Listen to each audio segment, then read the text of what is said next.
परमेश्वर की छाया में ठिकाना पाए, वो परम प्रधान की क्या परम प्रधान की सर्वशक्तिमान की छाया में ठिकाना पाएगा। जो परम प्रधान की छाए हुए स्थान में बैठा रहे वह सर्वशक्तिमान छाया में ठिकाना पाएगा। अद्भुत है ना? हम उसकी छाया में, हम उसमें बैठे रहे, हम उसको सुने, हम उसको प्यार करें तो परमेश्वर अद्भुत तरीके से हमें ठिकाना देता है ना। तो आइए हम सच्चे दिल से उसकी आराधना करें और उसकी महिमा करें। अपने हाथों को उठाइए, धन्यवाद देते हैं परम प्रधान और सर्वशक्तिमान जो तेरी छाया में बैठा है, वह हमेशा शांति, सांत्वना और ठिकाना पाएगा। प्रभु हमारा ये देश आज हमारा नहीं है, हम एक दिन यहाँ पर परदेसी है और एक दिन जाएंगे और वही हमारा ठिकाना है जहाँ पर हम आनंद बिताएंगे तेरी शरण में, तेरे चरणों पर। आज इसीलिए पिता जब तक ये जीवन है, हाड मांस लहू है, इस धरती पर रहते हुए अपने हाथों को उठाकर, अपने होठों की स्तुति रूपी बलिदान चढ़ाकर सच्चे दिल से तेरे अंगीकार करते हुए तेरी महिमा करेंगे प्रभु यीशु। जीवित और पराकर भी परमेश्वर धन्यवाद है, यीशु मसीह के नाम से मांगते हैं सब। बोलिए हालेलुया, प्रभु की महिमा हो।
तू सबसे अच्छा है और तू सारी रचना भी अच्छा से और खूबसूरत बनाया, क्योंकि तू अच्छा है इसलिए सब चीजें अच्छा बनाई।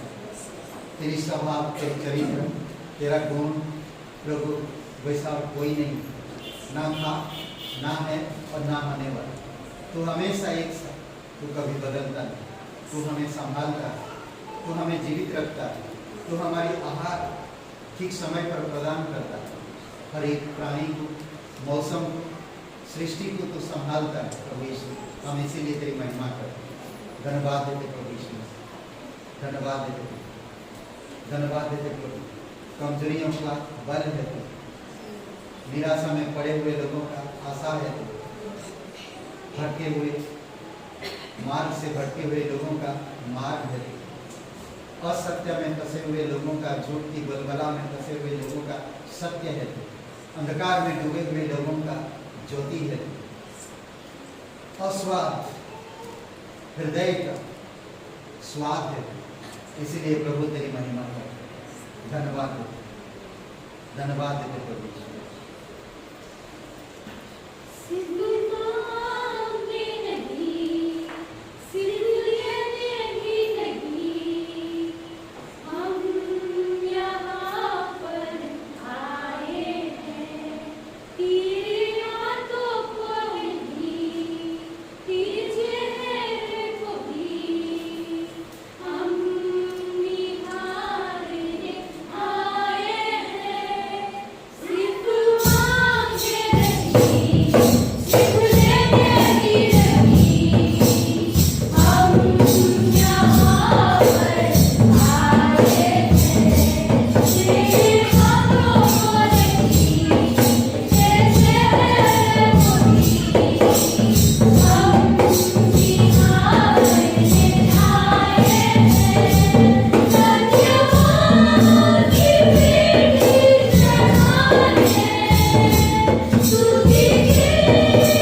परमेश्वर पिता धन्यवाद देते हैं।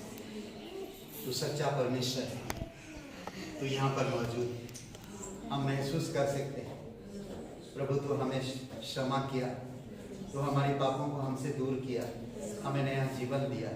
आज हम तेरे भवन में खड़े अपने हाथों को उठाकर सच्चे दिल से सच्चे मन से प्रभु तेरी महिमा करते हैं। धन्यवाद देते प्रभु यीशु, दयालु और कृपालु परमेश्वर। हम विश्वास करते आप, हम भरोसा रखते आप, तेरी दया और तेरी कृपा के अनुसार हमसे बातें करते हैं। तेरी आत्मा की सामर्थ में हमारे हृदय से बातें हम सीखना चाहते हैं। हम आपकी चरित्र को, स्वभाव को जानना चाहते हैं। हमारी समझ को खोल दे प्रभु, कि हम समझ सके आपके वचनों को। हमारी आंखें खोल दे प्रभु, कि हम आपको निहारता सके प्रभु। इसमें से देखते रहे, तू सच्चा और जीवित परमेश्वर। धन्यवाद दे, अभिषेक करो प्रत्येक हृदय यीशु मसीह के नाम से मांगते। आमीन। मैं जो व्हाट्सएप में ग्रुप में जो डाला था शीर्षक, वो शीर्षक में नहीं बात कर रहा, मैं बात कर रहा हूँ कुछ और। ठीक है, तो अंत के समय के लोग, आप और मैं अंत के समय रहे रहते हैं, और हम अंत के समय के लोगों के साथ रहे रहते हैं। अंत का समय बहुत नजदीक है। उस समय बाइबल में जब लोग विश्वास करते थे तभी कहते थे। तो सोचिए, आज से 2500-3000 साल पहले पौलुस ने खुद कहा अंत का समय आ चुका है। यूहन्ना बपतिस्मा देने वाला ने कहा समय निकट है। प्रभु यीशु मसीह प्रचार करते हुए कहा समय आ चुका है, मन फिरा। आज आपको मुझे मन फिराने की जरूरत नहीं, परंतु आप और मैं आज अंत के समय के लोगों के साथ रह रहे हैं। ओके, क्यों लोग गलत मार्ग में जाते हैं? सवाल आता है, क्यों लोग गलत मार्ग में जाते हैं, या फिर क्यों अच्छे लोग बुरे काम करते हैं? एक वचन पढ़िए, हम लोग पढ़ते हैं रोमियो का किताब 3 अध्याय,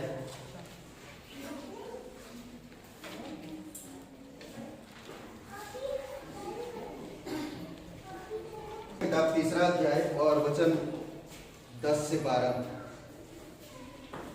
मैं पढ़ रहा हूं, आप लोग सुनिए ध्यान से।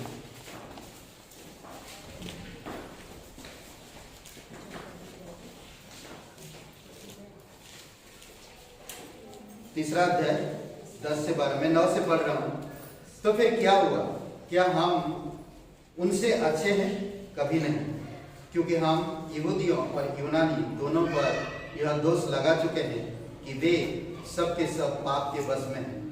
जैसा लिखा है, कोई धर्मी नहीं, एक भी नहीं, कोई समझदार नहीं, कोई परमेश्वर का खोजने वाला नहीं, सब भटक गए, सब के सब निकम्मे बन गए, कोई भलाई करने वाला नहीं, एक भी नहीं।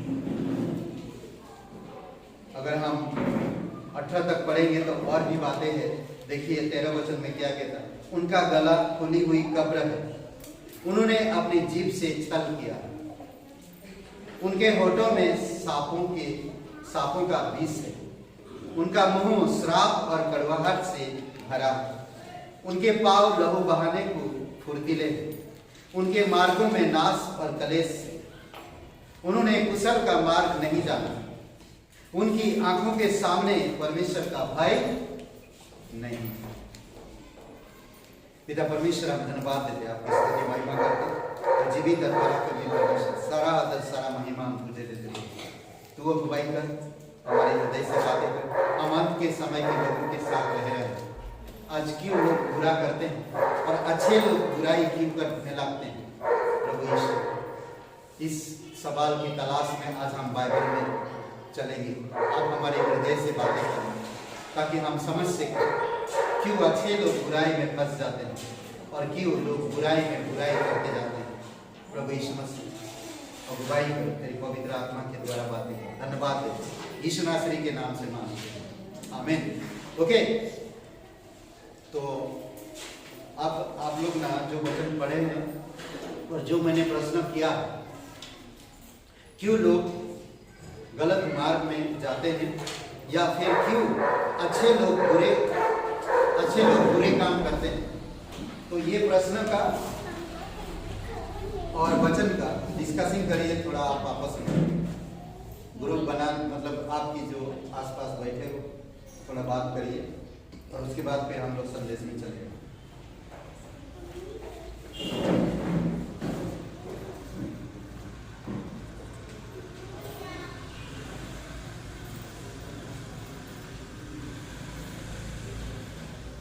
हम लोग संदेश में चलेंगे, ठीक है। उससे पहले मैं दो चीजें बात करना चाहता हूँ। हिरण कितने तेज भागती है? हिरण कितना तेज भागता है? किसी को अंदाजा है? कितने %? 90% भागता है, 90%। और शेर कितने प्रतिशत भागता है?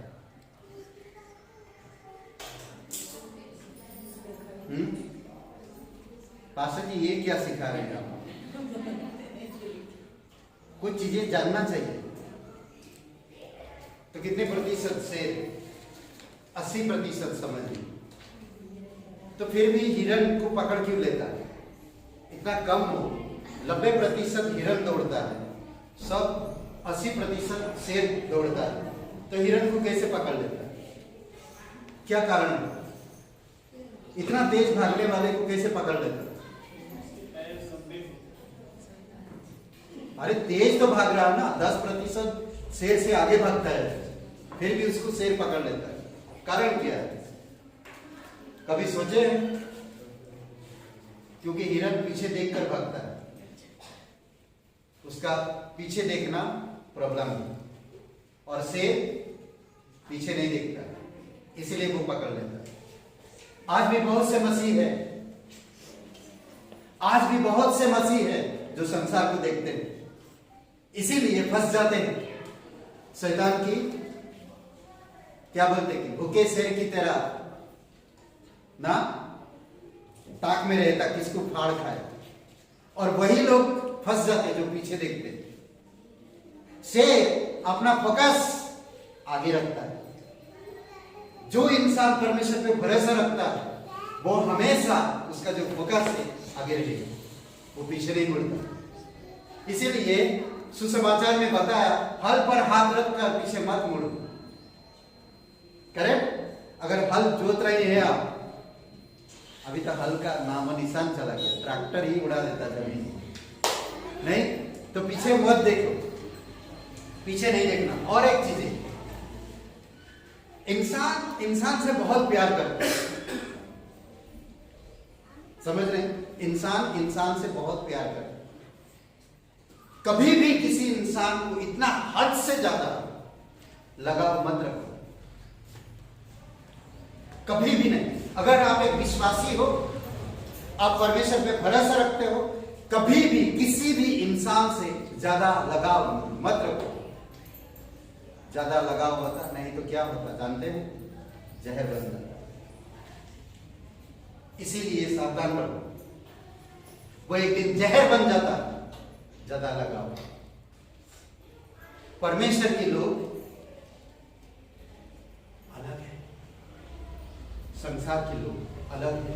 आज आप अंत के समय पे रह रहे हैं, अंत के समय के लोगों के साथ रह रहे हैं, इसीलिए आपको किस तरह बर्ताव करना, किस तरह रहना, वो आपके ऊपर निर्धारित होता है।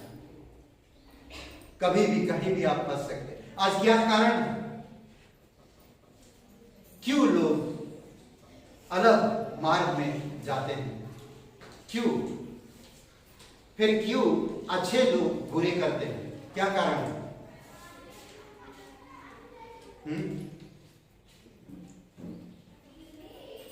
क्या कारण है? क्यों लोग आज गलत मार्ग में चल रहे हैं? और क्या कारण है कि अच्छे लोग बुरे करने लगते हैं? ऐसा क्यों? क्या बोलते हैं? क्या कारण है इसका? आप विश्वासी हो?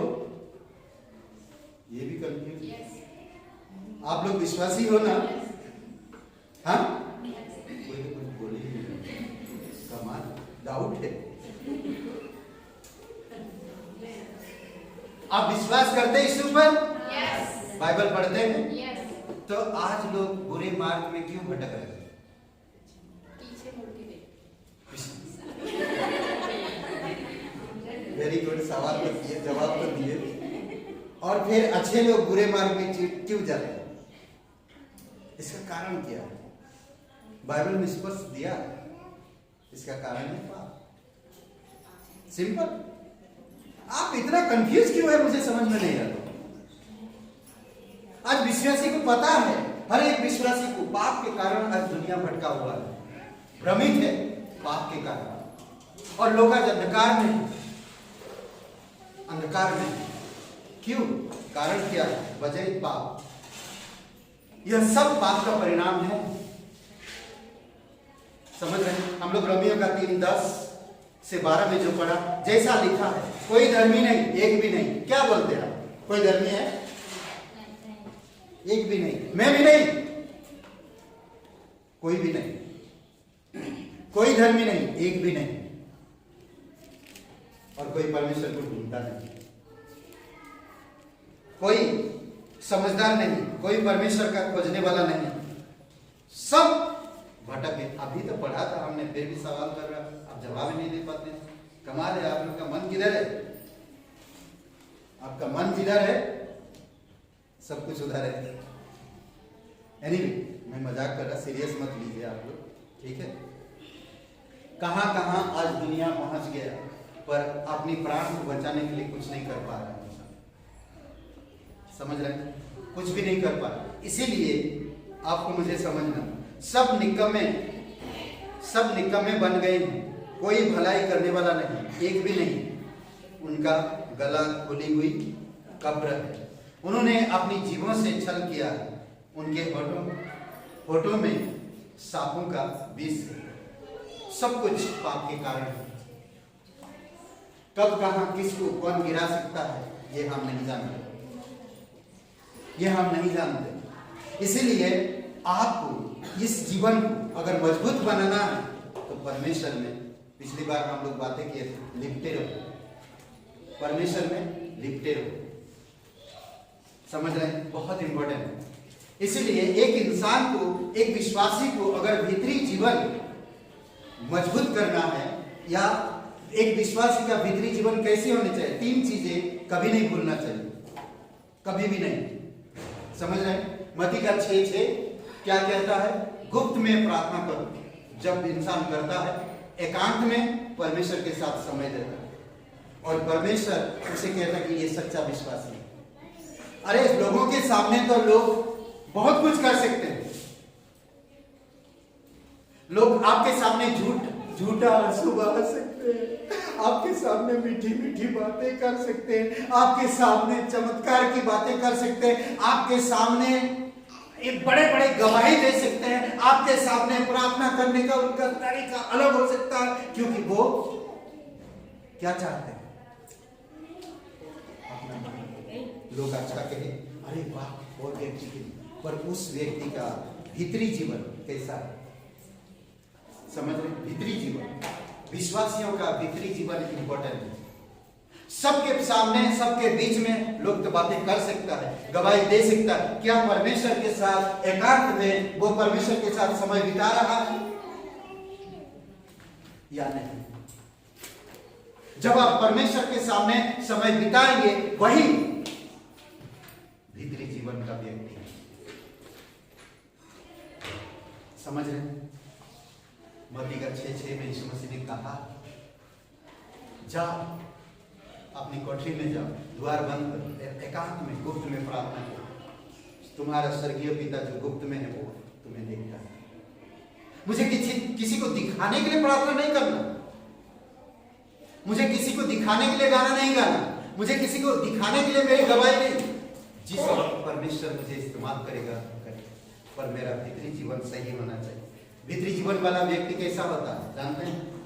हमेशा परमेश्वर की वचन में मेडिटेशन करते, इन वचनों में, परमेश्वर की वचन में हमेशा मनन करता है, पढ़ता है, ध्यान करता है, मेडिटेशन करता है। वचन से पहला अध्याय वचन 2 में जिस प्रकार कहा, बहुत व्यक्ति हमेशा वचन को पढ़ता है, ध्यान करता है, उसी के आधार पर जीने के लिए प्रयास करता है। ये बाइबल उसका जीवन है, भोजन है, ज्योति है, मार्ग है, शक्ति है, समझ है, सलाहकार है, बुद्धि है, सब चीजें हैं उसके पास। जानते हैं जब कोरोना वायरस चारों तरफ फैला हुआ था, लोग जीवन पाने के लिए क्या क्या कर रहे थे। जब वैक्सीन आया था, लोगों वैक्सीन लाइन कितनी लगती थी, कितनी महंगी बिक रहा था वैक्सीन। क्यों? क्योंकि प्राण को बचाने के लिए। यही है वैक्सीन। आपका कोरोना जैसे वायरस भी आपको छू नहीं सकता अगर आपके पास वैक्सीन है। रोज इस वैक्सीन को ले रहे हैं, रोज रात के अंधेरा में हम सो जाते हैं, हम नहीं जानते कल सुबह क्या होगा, पर आपके पास वैक्सीन है। जब आप उठते हैं तो टॉनिक लेते हैं, वैक्सीन लेते हैं, मेडिटेशन करते हैं, सुनते हैं, परमेश्वर से बातें करते हैं, तो आप स्वस्थ हो जाते हैं। समझ रहे हैं? अद्भुत है ना। भले आज संसार चारों तरफ से कड़वाहट से भरा हुआ, निकम्मे लोग, झूठे मक्कार हमें शर्मिंदा कर रहे हैं, हमें झूठ में फंसा रहे हैं, हमारी चारों तरफ निंदाएं हैं, हम शर्म से झुक रहे हैं, बट परमेश्वर आपको उठाता है। परमेश्वर उठाता है। ये भीतरी जीवन का व्यक्ति है जो हमेशा मेडिटेशन करता है, हमेशा पढ़ता है, हमेशा ध्यान करता है। समझ रहे? ये भीतरी जीवन का व्यक्ति है। एक विश्वासी का भीतरी जीवन मजबूती होना चाहिए। बाहरी जीवन को तो सब देखते हैं, सब पसंद करते हैं, पर बाहरी जीवन को परमेश्वर नहीं देखता है। एक विश्वासी के बाहरी जीवन को परमेश्वर नहीं देखता। मैं कैसा दिखता हूं, मैं कौन सा कपड़ा पहना हूं, मैं क्या तैयार होके आया हूं, मेरे बाल सुनहरे या सफेद या काला है, वो नहीं देखता है। परमेश्वर मन और दिल देखता है। पहला शमूएल 16 और वचन 15 क्या कहा? जब शमूएल ने अभिषेक का तेल लेकर यिशै के घर पे गया था, हट्टे कट्टे नौजवानों को, यिशै के बड़े बड़े बेटे को रिजेक्ट कर दिया गया, रिजेक्ट हो गए। पर किसको अभिषेक किया? 7 के 7 बच्चे रिजेक्ट हो गए जो एकदम हैंडसम थे, देखने में अच्छा। आज अगर कोई ऐसा हो, अगर वैसा कोई आ जाए तो सारे के सारे नौजवान लड़कियां उसके ऊपर फिदा हो जाए। ऐसे ऐसे लड़के थे वो, खूबसूरत लड़के थे वो लोग, पर परमेश्वर उनको रिजेक्ट कर दिया। समझ रहे हैं आप? परमेश्वर उनको रिजेक्ट कर दिया। परमेश्वर शमूएल ने यिशै से पूछा कि हे यिशै, तेरा और कोई बेटा नहीं? बोलता हाँ, और एक बेटा है, छोटा है, वो भेड़ बकरी को चरा है। उसे बुला जल्दी। वो छोटा लड़का 12-15 साल का। परमेश्वर ने कहा यही है इजराइल का राजा बने, इसी को अभिषेक कर। समझ रहे? जो दुनिया चुनती है वो परमेश्वर नहीं चुनता। जो परमेश्वर चुनता है वो दुनिया उसको नहीं समझ पाती। आपकी आंखें परमेश्वर की आंखों से अलग है, आपका विचार परमेश्वर के विचार से अलग है। इसीलिए आपको मुझे जब परमेश्वर की वचनों में मेडिटेशन करते हैं, ध्यान करते हैं, हमारी भीतरी जीवन मजबूत होता है, मजबूत होते जाता है। और आखिरी में एक मजबूती पाने के लिए भीतरी जीवन और एक बात है जो गलतियों का 5:25 में इसमें कहता है, यदि हम आत्मा के द्वारा जीवित हैं तो आत्मा के अनुसार चले। उसका वातावरण आत्मा में चलना है। वो हमेशा आत्मा से बातें करता है। ये पूर्ण बाइबल, पूरे बाइबल आत्मा का लिखा हुआ है, पवित्र आत्मा ने लिखा है। ये कोई भी बात भौतिक नहीं है, कोई भी बात और हर एक बात आत्मिक है। समझ रहे? जो भी बात यहाँ पर आत्मिक है। समझ रहे? इसीलिए आप अगर कुछ भी बात कहीं पर भी बोल रहे हैं तो आप आत्मा से बोलिए। आत्मा की वातावरण हर जगह हाँ हाँ करके मत रहो। कुछ लोग होते हैं हर जगह हाँ हाँ करते हैं। मैंने और एक सवाल किया अभी कि बहुत घनिष्ठता जहर बन जाता है। जानते हैं आप, बहुत घनिष्ठता जहर बन जाती है। इसीलिए सावधान रहो, सतर्क रहो, भीतरी जीवन को प्रकट करो, आगे बढ़ो, परमेश्वर ब्लेसिंग करे। पाप के द्वारा भ्रष्ट हो गई हर कोई, पाप के कारण हर कोई भ्रष्ट है, हर कोई। इसीलिए आपको मुझे समझने की जरूरत है, जानने की जरूरत है। रोमियो का 5:12। आज समाज में देखो आप, थोड़ी समय लोग मारे जा रहे हैं, किस तरह से लोग आज एक एक कार्य को शर्मसार कर रहे हैं। अभी हाल ही में हमारे देश में कई सारी घटनाएं घटा, मणिपुर में, मध्य प्रदेश में, राजस्थान में, कई सारी जगहों पर, उत्तर प्रदेश में कई सारी जगहों पर बलात्कार, अत्याचार। आज लोगों को कोई शर्म नहीं, समझ रहे हैं। आज अगर कोई चोरी करके भाग रहा या उसको भूख लगा, कुछ थोड़ा जबरदस्ती खा लिया तो उसको नंगा घुमाते हैं, हजारों लोग उसको मारते हैं। कोई दर्द उसका महसूस नहीं कर पाता, वो एक इंसान, कोई उस पर दया नहीं दिखाता, कोई उस पर करुणा नहीं दिखाता। ये सारी चीजें अब नहीं है, समझ रहे हैं। और कुछ लोग तो ऐसे भी है जो उसका वीडियो बनाकर वायरल करना चाहते, ऐसे ऐसे लोग, समझ रहे हैं। सरकार कुछ चीजों को टाइट कर रहा, परंतु लोग और भी उछल के उन चीजों को सामने ला रहे। क्यों?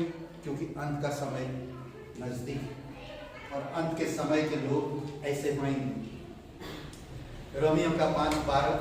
एक मनुष्य के द्वारा पाप जगत में आया और पाप के द्वारा मृत्यु आई, और इस रीति से मृत्यु सब मनुष्य में फैल गई, क्योंकि सब ने पाप किया। आदम और हवा को आदम की बगीचा, सुंदर जगह से, शांतिपूर्वक जगह से, लड़ाई झगड़ा कुछ नहीं, बेईमान ईर्षा कुछ नहीं था, उस जगह से क्यों निकाल दिया गया? कारण क्या था? वजह क्या था? पाप। उनको वहां से क्यों निकाल दिया गया? पाप के कारण। और उसी का पाप का परिणाम आज इंसान भोग रहा है, वही पाप का परिणाम आज भोग रहा है। धीरे धीरे धीरे धीरे धीरे धीरे करते करते करते करते आज अंत के समय तक आ चुका है। पैर से लेकर आज सिर तक पाप बढ़ चुका है, समझ रहे? आज देखिए, बच्चे को जन्म देने के लिए यूक्रेन के लोगों को, औरतों को परेशानी कितनी झेलना पड़ रहा है। लड़ाई कितने दिनों से चल रहा है, 1 साल के ऊपर से लड़ाई चल रहा है। खाने पीने के लिए लोग तरस रहे हैं। कई सारी जगहों पर आज लोग बेघर हो रहे, अपनी अपनी घर द्वार को छोड़कर, अपनी अपनी शहर छोड़कर वो लोग पलायन हो रहे। क्यों? क्योंकि पाप का परिणाम, अत्याचार हर जगह पे, समझ रहे हैं? इसीलिए आपको मुझे सावधान रहना, समझना। यीशु मसीह भविष्यवाणी करके गया, अंत के समय में इस प्रकार की घटनाएं घटेगा। अभी देखेंगे आप, मरको में ना, मरको शहर में भूकंप आया, एक घर नहीं दिख रहा, लोग घर को पहचान नहीं पा रहे, मेरा घर कहां पर। ऐसे ऐसे दबे हुए लोग मर गए, निकल नहीं पा रहे। कोई प्रशासन, कोई काम नहीं आ रहा, कोई भी चीज काम नहीं आ रहा। इसीलिए आपको मुझे समझने की जरूरत है। लोग आज उनको मदद पहुंचा रहे हैं, लोग आज उनको ढूंढ रहे हैं, अपनों को खो दिए, लोग छाती पीट पीट के रो रहे। कारण कोई मदद करने वाला नहीं। ये सारी चीजें बढ़ रहा है, ये सारी चीजें हो रहा है, इसका कारण है पाप। एक मनुष्य के द्वारा पाप जगत में आया और पाप पूरी दुनिया में।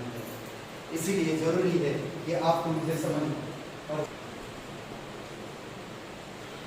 हैं। और दूसरी बात हम यहां पर देख सकते हैं, क्योंकि सब ने पाप किया इसलिए सब मर रहे हैं। हर कोई भी शहर में आप जाइए, कहीं भी आप जाइए, कौन सा भी दुनिया में आप चला जाए, कोई भी जगह छिपने की स्थान नहीं है। समझ रहे हैं? माँ बाप, फैमिली, परिवार,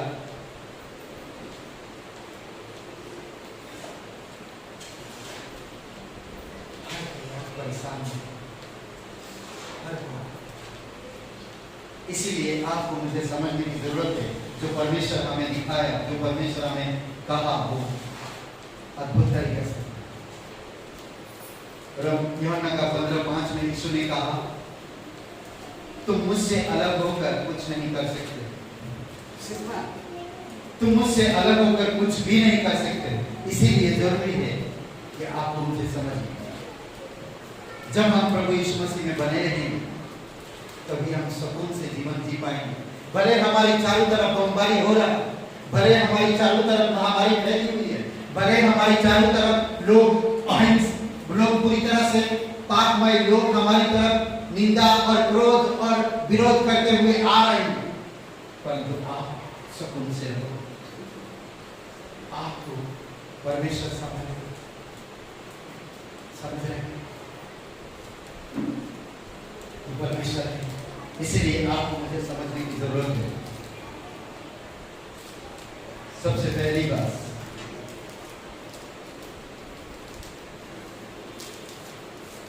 सब कोई पाप करता है,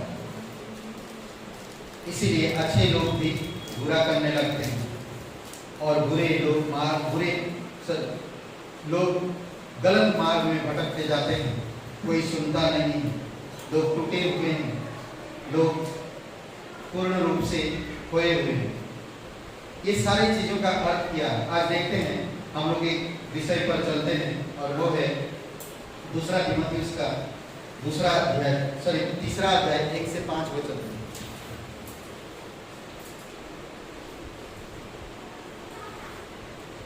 दूसरा तीमुथियुस तीसरा अध्याय 1 से 5 हम लोग पढ़ते हैं।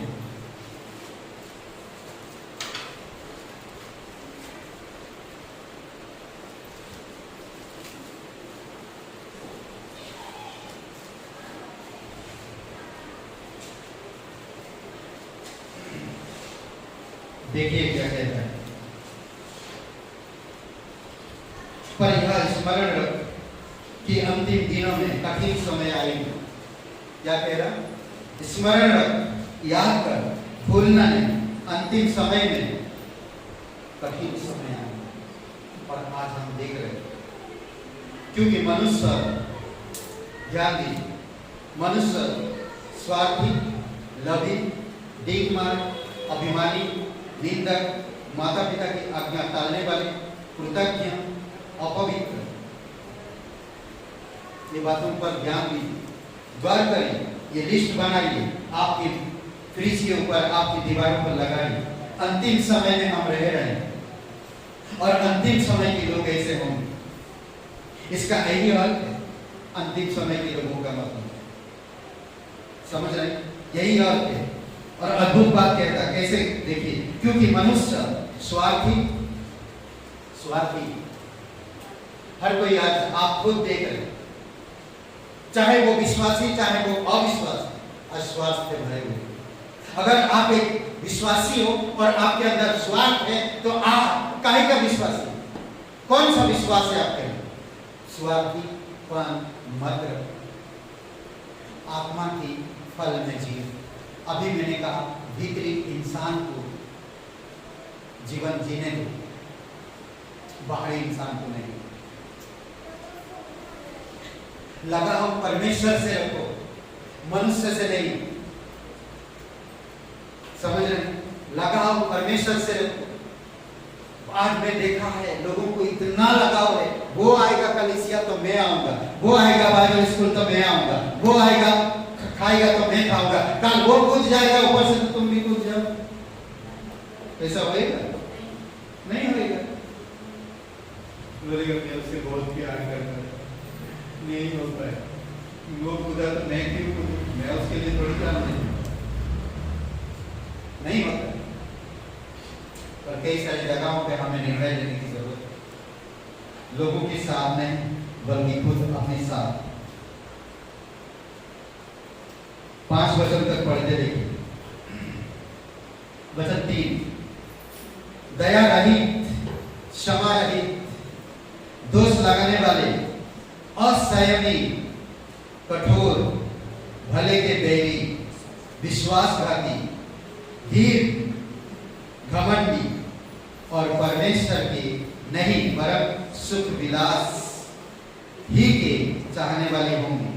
वे भक्ति का भेष तो धरेंगे पर उसकी शक्ति को ना मानेंगे। ऐसों से परे रहना, ऐसों से परे रहना। समझ गए? ये है दुनिया और आप इन दुनिया के अंत के समय में रह रहे हैं, अंत के समय के लोगों के साथ रह रहे हैं। आपके पास ऐसे लोग होंगे, आपके पास ऐसे लोग होंगे, वो लोग भक्ति का भेष रखेंगे परंतु उनके मुंह से कड़वाहट निकलेगा। दया की बातें नहीं निकलेगी, अनुग्रह की बातें नहीं निकलेगी, प्रेम की बातें नहीं निकलेगी, परमेश्वर की वचन नहीं निकलेगा। वो सिर्फ कड़वाहट, एक दूसरे पर उकसाने के बाद नहीं। ईश्वर की भेष तो करेंगे, भक्ति का भेष तो रखेंगे, पर उनके पास वो शक्ति, सच में वो शक्ति को नहीं जानते, वो नहीं समझ पाए। आज बहुत लोगों को हमने देखा है, बहुत लोग आए चले गए, बहुत लोग आए और किए कि हम ये करेंगे, हम वो करेंगे, परंतु परमेश्वर की वचनों के आधार पर उनका जीवन नहीं हो पाया, नहीं हो पाया। परमेश्वर करुणामय, परमेश्वर चाहता कि भीतरी जीवन को बढ़ाओ, परमेश्वर चाहता कि स्वार्थी नहीं, नम्र इंसान बनो, सुख विलास को नहीं, परमेश्वर की भक्ति को समझो, परमेश्वर के प्रेम को समझो, वही हमारे लिए मूल्यवान। उद्धार, शांति, आनंद, अनंत जीवन, ये सारी चीजें हमारे लिए मूल्यवान। चलो बहुत वचन 2 कुछ बातें हम लोग देखें। क्योंकि मनुष्य स्वार्थी, लोभी, दिग्मार्ग, अभिमान, निंदक, माता पिता की आज्ञा टालने वाले, कृतज्ञ, अपवित्र। और वचन 3 में हम देखते हैं दया रहित होंगे, क्षमा रहित होंगे, दोष लगाने वाले होंगे, असंयमी, कठोर, भले के बैरी। ये है अंत के समय के लोग, उनके पास दया नहीं होगी। आज हम देखते हैं एक छोटी सी लड़की नंगा घूम रहा, कोई इस पर कपड़ा रखने की हिम्मत नहीं, उसका वीडियो बनाकर वायरल कर रहे हैं, वो रो रहे हैं, कोई तो मदद करो, कोई तो मदद करो। 4 लोग उसके साथ बलात्कार किए, छोटी सी लड़की, कोई तो मदद करो। ऐसा समय पे हम रह रहे हैं और हम सुसमाचार को, परमेश्वर के वचन को और परमेश्वर के महिमा को नहीं समझ पाते। परमेश्वर क्या कह रहे हैं? फिलिपियों का 2 अध्याय 10 और 11 वचन को पढ़िए। स्वर्ग और पृथ्वी के नीचे हर कोई परमेश्वर के सामने घुटना टेकेगा और हर एक जीव अंगीकार करेगा कि वही प्रभु है। क्या दोस्त, आप देखकर आप उसको दया नहीं कर पाए? किसी पर आप सुसमाचार प्रचार नहीं कर पा रहे हो, आपके पास डर है, आप स्वार्थी जीवन जी रहे, इस संसार में सुख विलास कर रहे हो। आप एक विश्वासी हो और क्या हो? विश्वास का जीवन जियो, पवित्रता का जीवन जियो। परमेश्वर आपको नरक से, पापों से, शैतान से, अधर्म से आपको छुड़ाया ताकि आप अधर्म के बीच में जाए और धर्म के बीच में रहे। समझ रहे? परमेश्वर चाहता है, परमेश्वर चाहता है कि हम साहसी बने, हम साहसी बने, धर्म की प्रचार करें, परमेश्वर के वचन समझ रहे? आई थिंक इतने में 8 का 11 वचन लूका का परमेश्वर के वचन को क्या कहा? बीज कहा। समझ रहे हैं? परमेश्वर के वचन को बीज कहा और बीज बोया जाता है। क्या विश्वासी भाई बहनों, आज परमेश्वर के बीज आप बो रहे हो?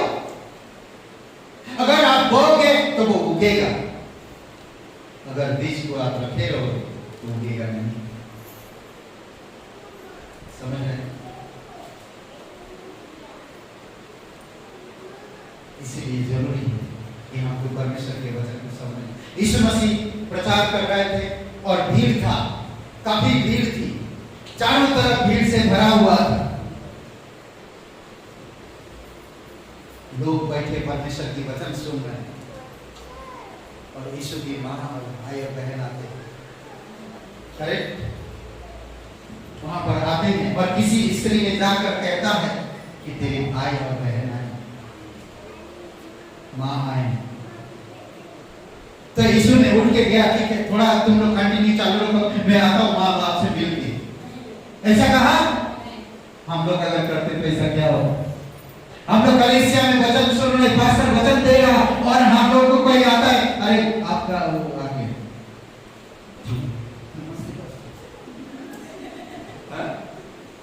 नहीं, क्या इंपॉर्टेंट है आपको? भीतरी जीवन या बाहरी जीवन, क्या इंपॉर्टेंट है? आप क्या, मैं क्या गलतियां कर रहा हूं?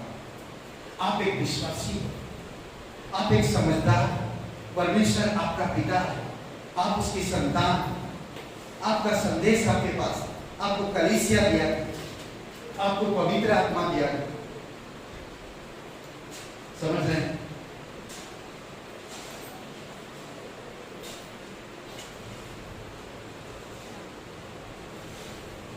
पर यह याद रख कि अंतिम दिनों में कठिन समय आएंगे, क्योंकि मनुष्य स्वार्थी, गंभीर, टीमवार होंगे। और वचन 13 देखिए,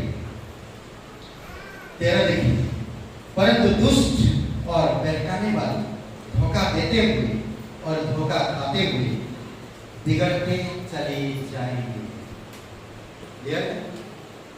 हाँ, धोखा देते हुए, धोखा खाते हुए लोग बिगड़ते चले जाएंगे। विश्वासी उसमें फंस जाते हैं। शैतान चाहता है ऐसा फंसो, अच्छा लग रहा है मुझे, ऐसा फंसो।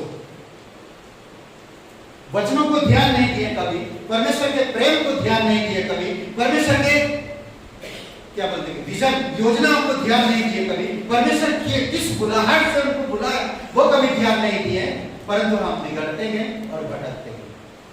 अरे पहले भी तो हम बिगड़े हुए थे, भटके हुए थे, तो उसी में रहते, प्रभु में आने की क्या जरूरत था? प्रभु ने हमको चुना। अच्छा, प्रभु ने आपको चुना लगा, प्रभु पर डाल देते। प्रभु ने हमको चुना, प्रभु ने चुना तो प्रभु की सुनो। आज मैं बच्चों को, हर एक बच्चों को बोलता हूं, इफिसियों का 6 और वचन 2 में क्या वचन कहता है? प्रतिज्ञा के साथ एक आज्ञा है, प्रतिज्ञा के साथ एक आज्ञा है, अद्भुत आज्ञा है। और हर एक नौजवान बच्चों के लिए कितनी खूबसूरत बात है। इफिसियों के कलीसिया को पौलुस कितना अच्छा से समझा रहा और बता रहा, अद्भुत तरीके से। अगर हम वो करते हैं तो क्या कहेगा? उस आज्ञा को मानते हैं तो क्या कहेगा? प्रतिज्ञा क्या है इसमें? बहुत दिन तक इस पृथ्वी पर तू जीवित रहे, बहुत दिन तक तू इस पृथ्वी पर जीवित रहे। अद्भुत है, समझ रहे हैं? परंतु दुष्ट, बहकाने वाले, धोखा देते हुए और धोखा खाते हुए बिगड़ते चले जाएंगे। याद रखिए, आप अंत के समय में लोगों के साथ रह रहे हैं और आपको जीवन कैसा जीना है। कभी रास्ता में चलते हैं, हर एक रास्ता में कुछ ना कुछ दिखता, कहीं गड्ढे हैं, कोई पेड़ खड़े हैं, कोई नाला है, इधर कचरा की ढेर है, कूड़े की ढेर है, कहीं बदबू आता है, कोई कुत्ता चला जाता है, तो आप कैसे जाते हैं? कुत्ता आ गया सामने तो उड़ा देंगे, उड़ा के जाएंगे, क्या करेंगे? अगर आप चल रहे हैं, कुत्ता आ जाता सामने तो क्या करेंगे? अरे वाह, क्या करेंगे आप? चुप रहेंगे? क्या करेंगे? कुत्ता को भाव भाव करेंगे या रुक जाएंगे? साइड से निकल जाए, या तो कोई रुक भी जाते हैं, रुक जाते हैं उसको निकलने। अगर कहीं कूड़े का ढेर है और बदबू आ रहा है तो आप क्या करते हैं? रुमाल निकाल कर मुंह ढक ना। कहीं पर धूल, एकदम आगे वाला ट्रक वाला गया, पूरा धूल उड़ाया, चारों तरफ धूल ही धूल करते, क्या करते हैं? ओढ़ दे।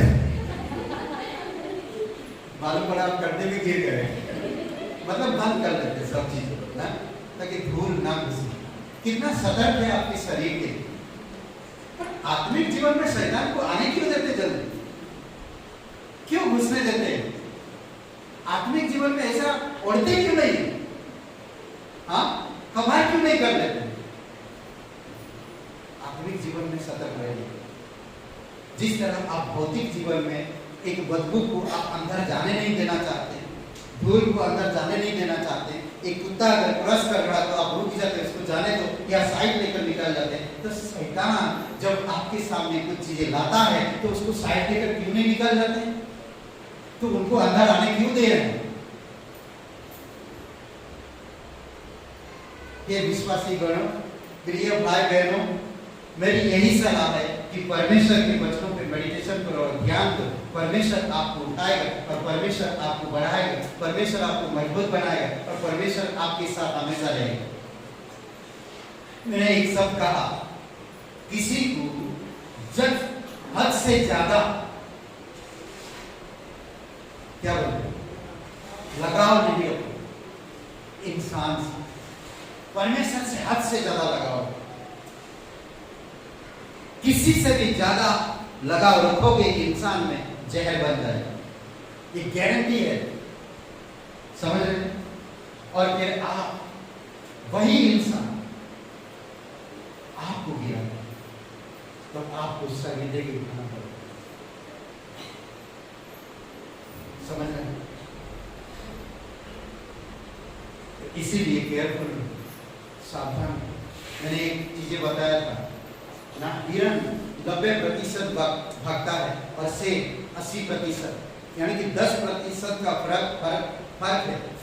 फिर भी शेर हिरण को पकड़ लेता है, क्योंकि हिरण पीछे देखकर भागता है, इसीलिए वो पकड़ी जाती।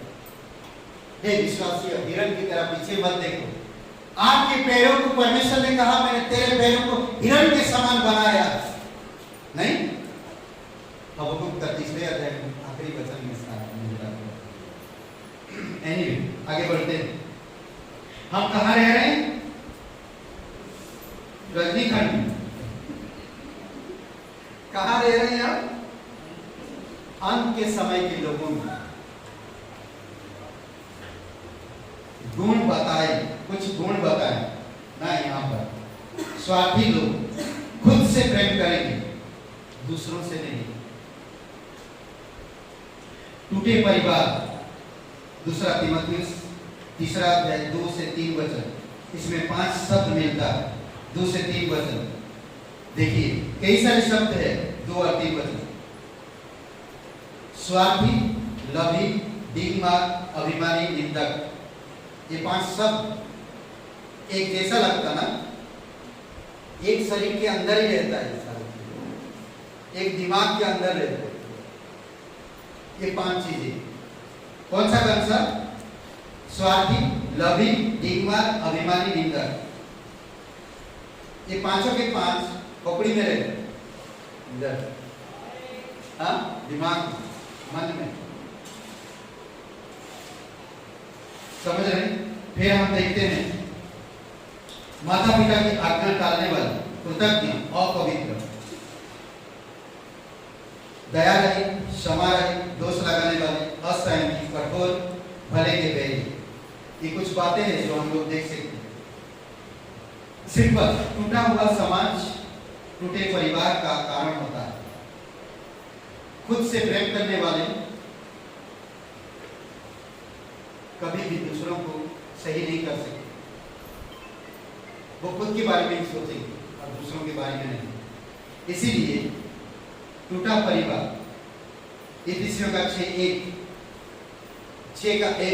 देखते हैं हम क्या लिखा, देखिए।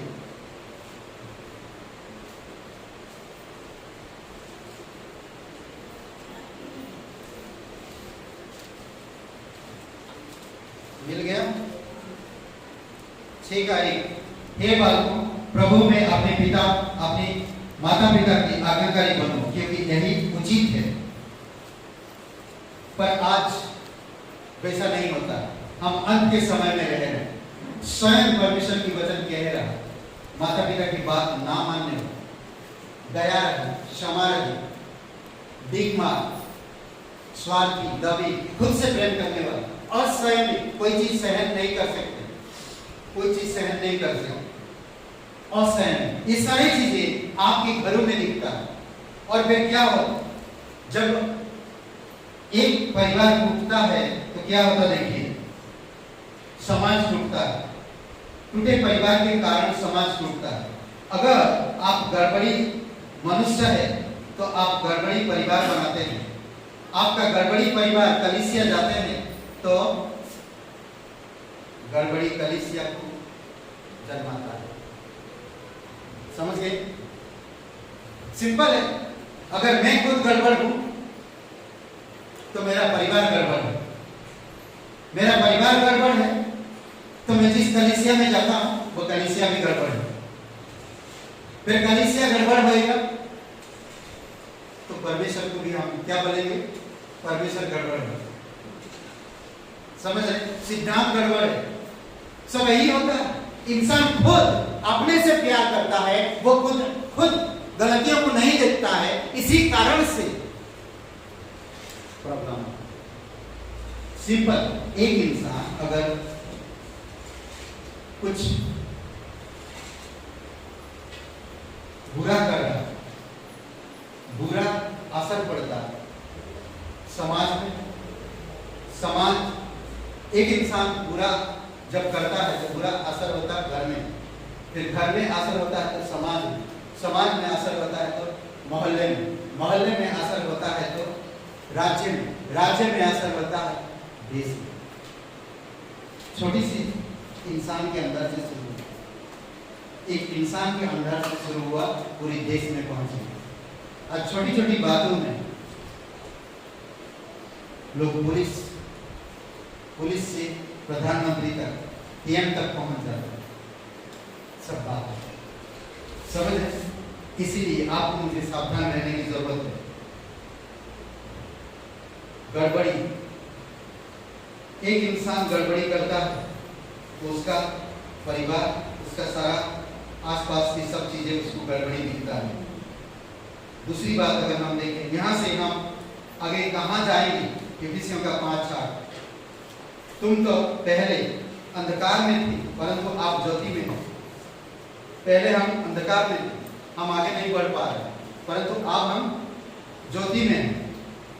हम मसीह से अनुग्रह पाते हैं, यीशु मसीह से अनुग्रह पाते हैं। ओके, यीशु मसीह से अनुग्रह पाते हैं। आप जो ज्योति बन गए हैं तो उस पर विचार करो।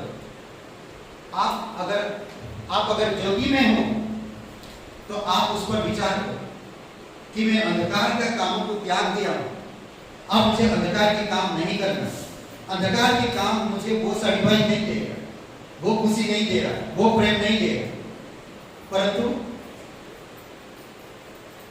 मुझे ज्योति में सोचना चाहिए, ज्योति में चलना चाहिए। इफिसियों का 5वां अध्याय खोलते हैं। 5वां अध्याय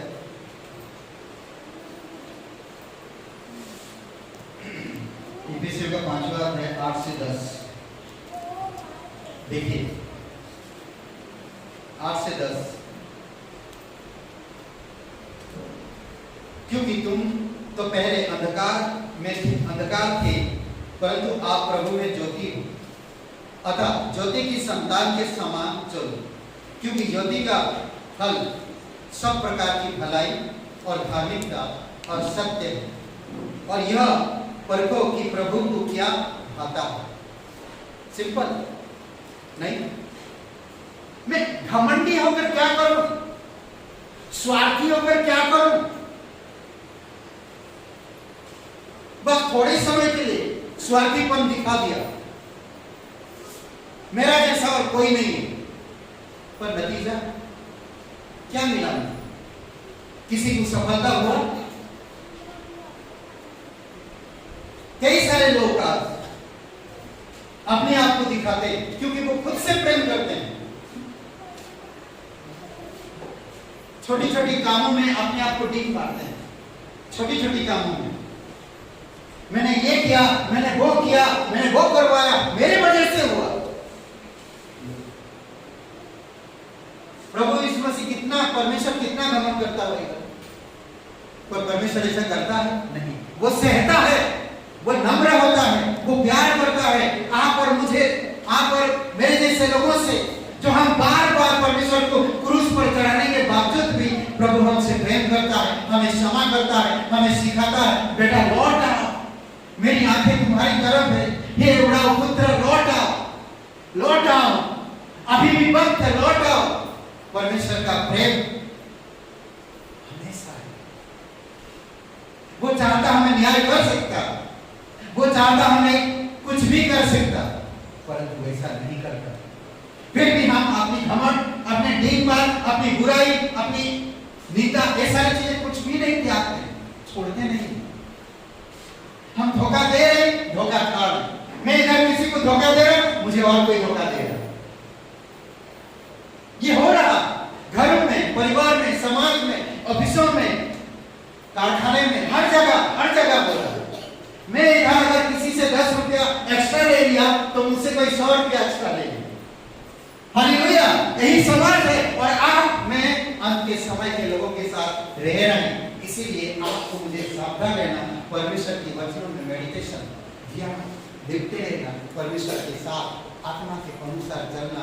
गलातियों का 5:25 जैसा कहता है, ज्योति में रहो, ज्योति के बारे में विचार करो। लोग नहीं चाहते ज्योति में आए, लोग नहीं चाहते सत्य में रहे, लोग कोई भी नहीं चाहते। तो इसीलिए आपको मुझे समझना, यहां से हम कहां जाए?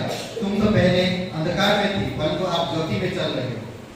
यह मसीह से हमें मिला, अनुग्रह की वजह से हमारा उद्धार हो गया और हम आज ज्योति में हैं और हम ज्योति की संतान हैं। अगर हम ज्योति की संतान रहेंगे तो भलाई करना, अरे भलाई करो। आपके तरफ चारों तरफ से बुराइयां चल रहा, तो आप भलाई को दिखाओ। देखो कैसा होगा। कहावत है संसार में, कोमल का फूल को कितना तारीफ करते हैं लोग ना। कौन सा फूल? कमल, कोमल का फूल, कमल का फूल। और खिलता कहाँ है? कीचड़ में। आप उतरेंगे कीचड़ में? जूता नहीं निकालते लोग, थोड़ा कीचड़ लगाते रहिए ना, ऐसे ऐसे करते हैं, कीचड़ नहीं, लोग नहीं उतरते हैं, पर फूल का तारीफ करते हैं। गंदगी में पैदा हुआ है, वो गंदगी है, तारीफ कर रहे हो उसका। तो कमाल, कैसे लोग हैं यार? गंदगी में खड़ा है वो और तुम उसका तारीफ कर रही हो। आपके विरोध में चारों तरफ से लोग हैं। हो सकता है आपकी माँ बाप, हो सकता है आपके भाई बहन, हो सकता है आपके रिश्तेदार आपके विरोध में काम कर रहे हैं, परंतु आप भलाई को प्रकट करो। यीशु मसीह ने कहा, अगर तुम्हें कोई धोखे से 1 माइल ले जाए तो तुम उसके साथ 2 माइल चलो। यही तो है भला।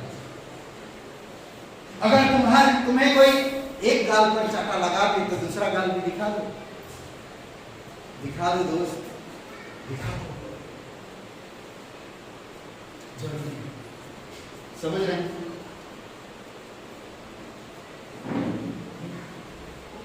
कितना खूबसूरत बात है, क्योंकि ज्योति का फल सब प्रकार की भलाई और धार्मिकता और सत्य है। वाह, यह परखो कि प्रभु क्या चाहता है, उसको क्या अच्छा लगता है। आप कि लोग मेरे तरह इस तरह से बर्ताव करें, तो क्या प्रभु आपसे कुछ नहीं चाहता? आप परखो यीशु मसीह आपके जीवन से क्या चाहता है, करेक्ट, क्या चाहता है, ये परखो।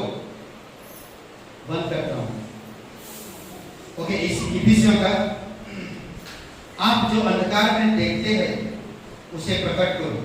अंधकार 11 से लेकर 14 वचन, इफिसियों का 5वां अध्याय, दूसरी बात, अंधकार निष्फल कामों में सहभागी ना हो, वरन उस पर उलाहना दो, क्योंकि उसके गुप्त कामों की चर्चा भी लज्जा की बात है। देख रहे हैं 13 वचन में, पर जितने कामों पर उलाहना दिया जाता है वे सब ज्योति में प्रकट होते हैं, क्योंकि जो सब कुछ प्रकट करता है वह ज्योति में है। इस कारण कहता है, हे सोने वालों, जाग और मुर्दों में से जी उठ, जो मसीह की ज्योति तुझ पर चमके। सिंपल, हम पुरानी कामों को त्याग कर अंधकार में जो कामों को हम देख रहे थे उन कामों को उलाहना देते, त्याग देते, ज्योति के कामों में हम बढ़ते हैं। इसीलिए हम मुर्दों से जागते हैं। अब मुर्दों को कहोगे कि अरे मुझे सिखाओ ना, उठेगा, मुझे सिखाओ ना, मैं सीखना चाहता हूं। संसार में चारों तरफ मुर्दे हैं, आप मुर्दों के बीच में रहना पसंद करोगे?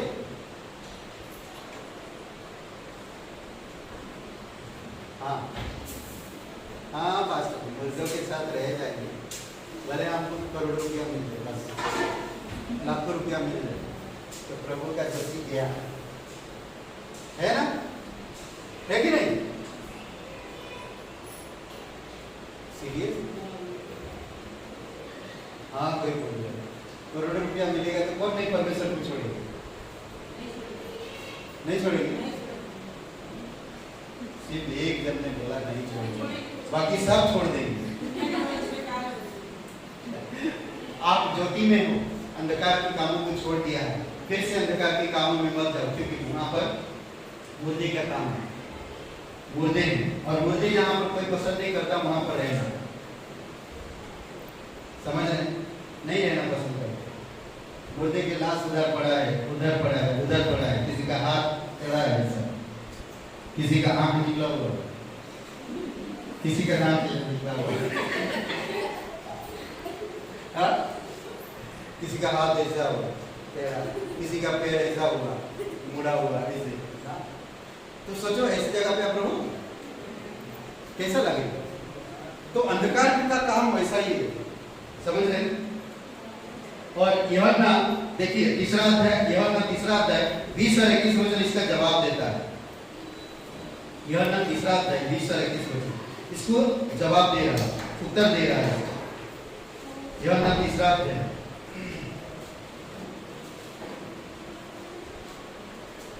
मैं पढ़ रहा हूं, देखिए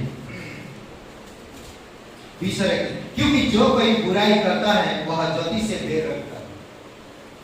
जो कोई बुराई करता है वह उजाला से भेद रखता है, परमेश्वर के प्रकाश से भेद रखता है, परमेश्वर से भेद रखता है। समझ रहे हैं? सिंपल, भेद रखता है। क्यों?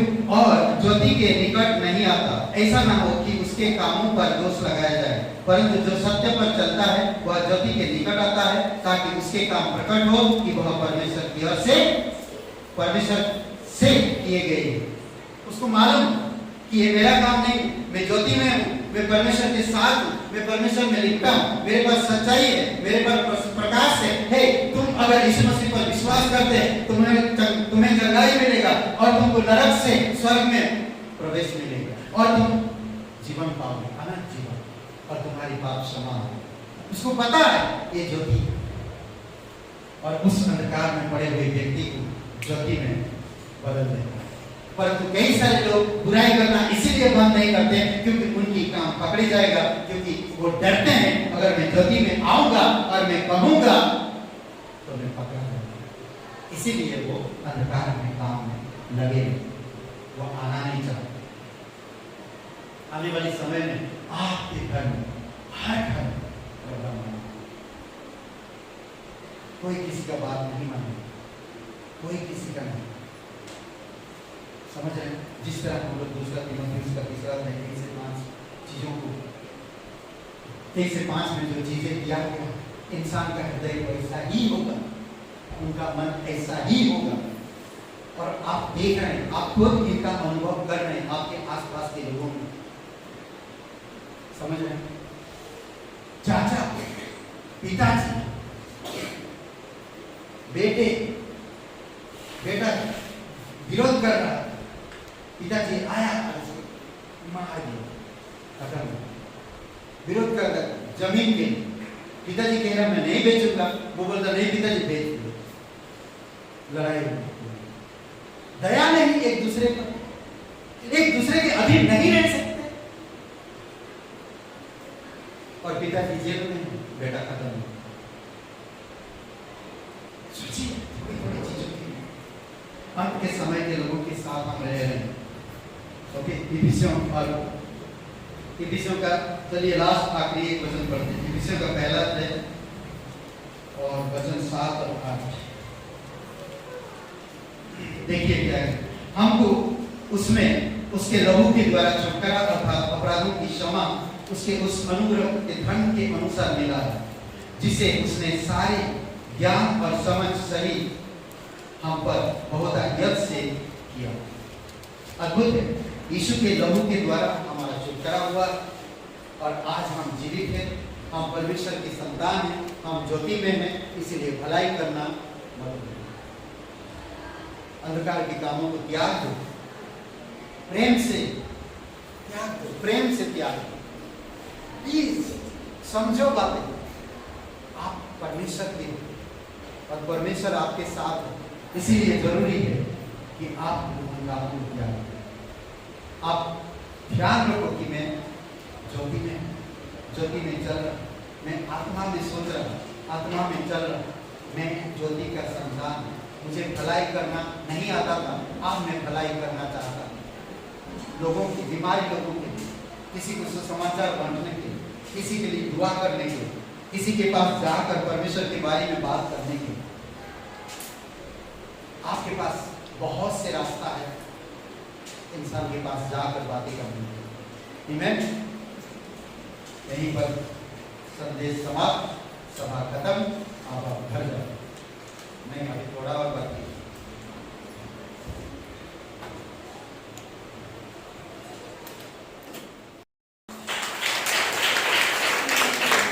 कलीसिया में आप सभी लोगों का स्वागत है। हमारे बीच में आज कोई पहली बार आए थे, स्वागत है आपका, बहुत बहुत धन्यवाद। सोनी, स्वागत है, बहुत बहुत धन्यवाद। जोरदार और एक ताली बजा दो। और हमारे बीच में शिवानी, बहुत दिनों के बाद है, शादी करके पहली बार आई है यहाँ पर। जोरदार ताली। एक स्वागत है शिवानी। शिवानी ना नाम बोलिएगा, मुंबई वाली होगी। ओके, बहुत बहुत स्वागत है। और कोई है नहीं? ओके, साप्ताहिक सूचनाएं हैं। यहाँ पर एक वचन हम लोग देखते हैं। पहला सैमुएल 27-28 वचन। यह वही बालक है जिसके लिए मैंने प्रार्थना की और यहोवा ने मुझे मुंह मांगा वर दिया। इसीलिए मैं भी इसे यहोवा को अर्पण कर देती हूँ कि यह अपने जीवन भर यहोवा ही का बना रहे। तब उसने वही यहोवा को धन्यवाद दिया। ये किसके बारे में बता रहा है जानते हैं? अन्ना वांस थी, परमेश्वर से रोई, परमेश्वर से प्रार्थना की और परमेश्वर ने इसको प्रार्थना का उत्तर दिया। तब उसने परमेश्वर अपना कार्य किया, अब मुझे मेरे काम करना। कितने अद्भुत आज्ञाकारी औरत थी ना। उसने सोची है, नहीं सोची अपने बेटे के बारे में, नहीं सोची, उसने परमेश्वर को दे दिया। सोच सकता मैं एक ही बेटा है, परमेश्वर अभी तुम्हारा प्लान बदल दो। भले मैं कहा था, प्रार्थना में कहा था, कई बार हम लोग यही करते हैं, परमेश्वर मेरे नौकरी मिल जाएगा, मुझे अगर 20,000 का सैलरी मिल जाएगा तो मैं आपको 10वां देना ही, उससे भी अधिक दूंगा, पर 10वां से भी कम कर देते हैं। प्रार्थना करके परमेश्वर तो बढ़ाया, पर वो नहीं बढ़ा पाया। पर है ना, ऐसा नहीं। वो सोच सकती थी ये नहीं, मेरा एक बेटा है, बुढ़ापे का सहारा है, उसको पढ़ाना लिखाना है, वहां पर जाएगा तो ना पढ़ सकता ना कुछ कर सकता। यहाँ पर कितना अच्छा गद्दा में सुला रहा था मैं उसे, वहाँ कहाँ सोएगा, यहाँ पर बिना मच्छर के सो रहा था, वहाँ कितना मच्छर होंगे, मंदिर के आसपास कहाँ सोएगा, क्या खाएगा। मैं यहाँ पर अच्छा उसको फीडिंग कर रहा था, खिला रहा था अपने हाथों से, वहाँ पर कैसे कौन खिलाएगा उसे, क्यों मैं छोड़ूंगा, मेरा सीना धड़क रहा है, ये परमेश्वर कुछ तो कर, माँ की ममता को समझ। कह सकती थी वो, ये कह सकती थी सारी बात, पर उसने ऐसा नहीं किया। परमेश्वर ने जैसा उसने कहा था वैसा उसने किया। परमेश्वर ने मुझे मुंह मंगा भर दिया, अब मैं मेरे बेटे उसके हवाले करूं ताकि जीवन भर उसका सेवा। अद्भुत है नहीं? सोचिए इसके बारे में, सोचिए। साप्ताहिक सूचनाएं, ओके।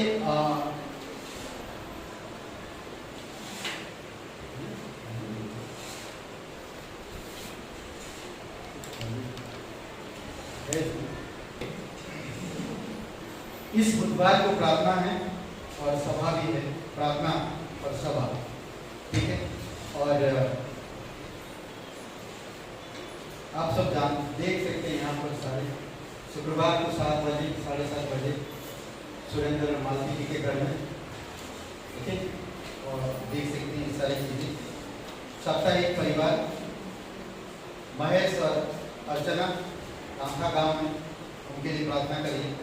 साप्ताहिक मिशनरी पास्टर राजन नेपाल में, उनके लिए प्रार्थना करिए, ओके। और बस इतना ही है। और अभी एक गीत है, उसके बाद फिर भेंट के लिए ये कुछ प्रार्थना है, लोगों के लिए प्रार्थना करिएगा, ठीक है। और कुछ लोगों की संतान की जरूरत है, उनके लिए भी सच्चे दिल से प्रार्थना करिए। ये गीत है।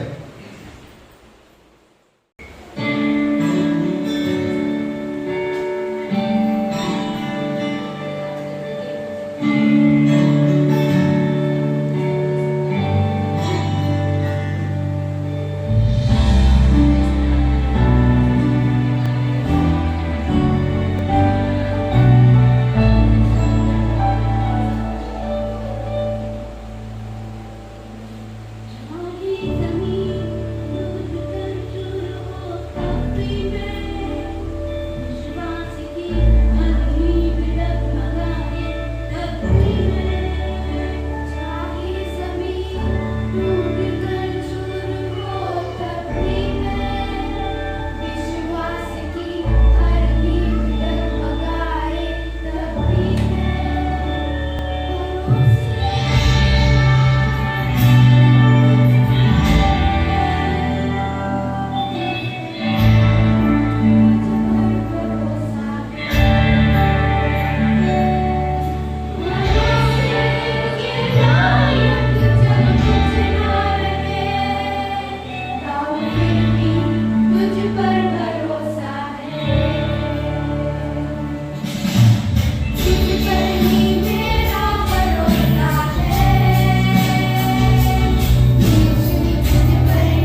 ये भेंट के लिए है और 13 अध्याय 15-16 मैं पढ़ता हूँ, ध्यान दीजिए। इसीलिए हम उसके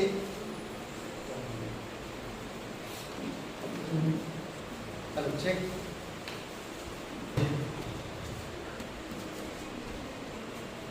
ओके, तो ये है 15-16 वचन। इसीलिए हम उसके द्वारा स्तुति रूपी बलिदान अर्थात उन वटों का फल जो उसके नाम का अंगीकार करते हैं परमेश्वर को सर्वदा चढ़ाया करें। भलाई करना और उदारता दिखाना ना भूलें, क्योंकि परमेश्वर ऐसे बलिदानों से प्रसन्न होता है। ओके, पुराने नियम में बैलों को, बकरों को, पक्षियों को चढ़ाया जाता था, पर नए नियम में यीशु मसीह वो बंद कर दिया। आज हम क्या चढ़ा सकते हैं? स्तुति रूपी ऑटो की स्तुति आराधना जो हम लोग करते हैं, यह हम लोग डेली चढ़ा रहे हैं। ओके, हम गुनगुनाते हैं तो परमेश्वर को मैं समझता हूँ कि स्तुति ना भेंट चढ़ा रहे हैं। तो सिर्फ स्तुति आराधना करना भेंट चढ़ाने से और भी एक कार्य है जो उसको आप बेहतरीन तरीके से समझना, जो वचन 16 में कह रहे हैं, समझ रहे हैं? तो ये बात जो दिखा रहा, उसके साथ सर्वदा चढ़ाया करे, भलाई करना, ये भी भलाई करना, ये भी एक भेंट है, और उदारता दिखाना ना भूलना, क्योंकि परमेश्वर ऐसे बलिदानों से खुश होता है। उदारता दिखाना, मदद करना, दया दिखाना, करुणा देना, सुसमाचार प्रचार करना, सुसमाचार के द्वारा लोगों को परमेश्वर में लाना, ये है भेंट। सिर्फ हम लोग गाना गा रहे, आराधना करना ही उतना ही नहीं, बल्कि भलाई करना भी एक भेंट है। ध्यान रखिए, ये 2 वचन आप खुद पढ़िए और फिर सोचिए। आइए प्रार्थना करें। पिता परमेश्वर, प्रभु यीशु मसीह, तू गांव-गांव फिरता हुआ सबको भलाई किया और एक दिन अपने आप को कुर्बान कर दिया। यही तो है स्तुति रूपी बलिदान। सिर्फ हम गाना ही नहीं गाएं, बल्कि उसके साथ साथ भलाई को भी उत्पन्न करें और उदारता दिखाए, दया दिखाए, करुणा दिखाए, नम्रता से कुछ चीजों को सहनशीलता रखें, लोगों तक पहुंचे। प्रभु यीशु, आप हमें मदद करो, धन्यवाद दो, तेरी स्तुति महिमा करो, अभिषेक करो इस भेंट के लिए, इस दान के लिए, यीशु नासरी के नाम से मांगते हैं, आमीन।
तेरा नाम है सबसे बड़ा यीशु तेरा नाम है यीशु तेरा नाम है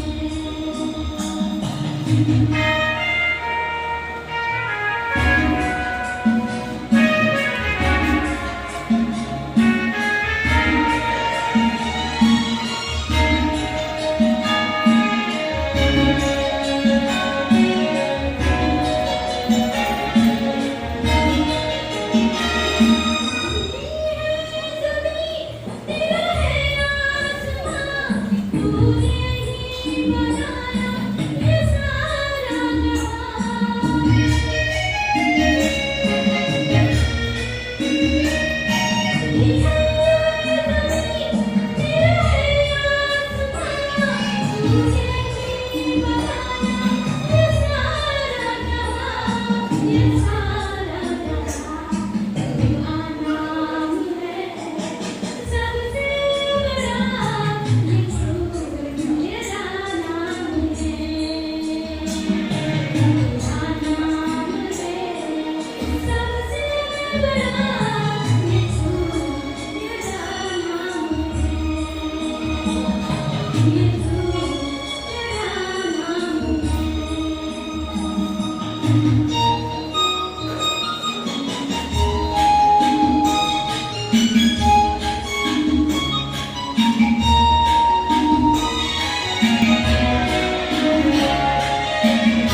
हेलो। तो आइए हम लोग प्रार्थना करते हैं। कोई भी भाई बहन यहाँ पर है, आप पहले कभी विश्वास नहीं किए, आज आपके पास मौका है। परमेश्वर आपसे प्यार करता है, परमेश्वर आपको जानता है। वो आपको नरक से, पापों से छुड़ाने के लिए अपना बलिदान किया और क्रूस पर बलिदान होकर कब्र में गया, तीसरे दिन मरे हुए से जी उठा।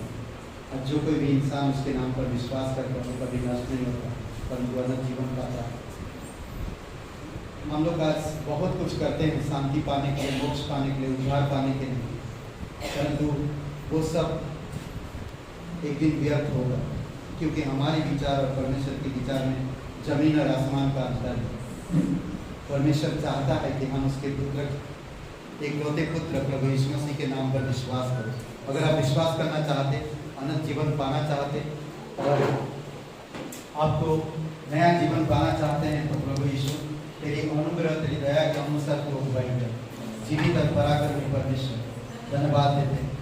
विश्वास करना है तो मेरे साथ ही प्रार्थना को आप दोहरा सकें। कहिए, हे यीशु, मैं जानता हूँ मैं पापी हूँ, मैं खुद को नहीं बचा सकता। मैं धन्यवाद देता हूँ, तू मेरे पापों के लिए क्रूस पर बलिदान हुआ, कब्र में गया और तीसरे दिन मरे हुए में से जी उठा। मैं इस बात पर यकीन करता हूँ, विश्वास करता हूँ, तू मेरा मुक्ति करता, तू मेरा उद्धार करता। हे यीशु, मुझे क्षमा कर दे।